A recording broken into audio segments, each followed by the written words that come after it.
అప్పుడప్పుడు అనిపిస్తూ ఉంటుంది, ఒకవేళ చిన్నప్పుడు మా నాన్న నాకు సైక్లింగ్ నేర్పిస్తున్నప్పుడు ఎప్పుడైతే నాన్న నువ్వు సైకిల్ కానీ వదిలేవనుకొని నీతో ఇంకెప్పుడు మాట్లాడను, కట్టే అయిపోతాను నేను ఫుల్ రేంజ్లో బెదిరించినా కూడా నాకు కొంచెం బ్యాలెన్స్ రాగానే మా నాన్న సైకిల్ వదలకపోయి ఉండుంటే నాకు సైక్లింగ్ ఎప్పటికీ వచ్చేది కాదు.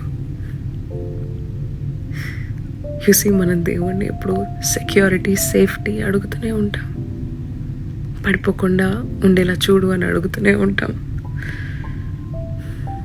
కానీ దేవుడు నీకు కొంచెం బ్యాలెన్స్ వచ్చింది అని అనిపించిన వెంటనే వదిలేస్తాడు. కొన్నిసార్లు పడతావు, మళ్ళీ లేస్తావు, మళ్ళీ నమ్మకంతో స్టార్ట్ చేస్తావు వదలడని. కానీ మళ్ళీ పడతావు, మళ్ళీ లేస్తావు. నీకు ఓన్గా సైకిల్ తొక్కడం వచ్చే వరకు దేవుడు నేను వదలడు. మా నాన్న నన్ను వదలలేదు. So don't pray for safety. ప్రతిసారి పడినప్పుడు మళ్ళీ లేచి ప్రయత్నం చేసే ఆ విల్, ఆ ప్యాషన్ ఉంటే చాలు.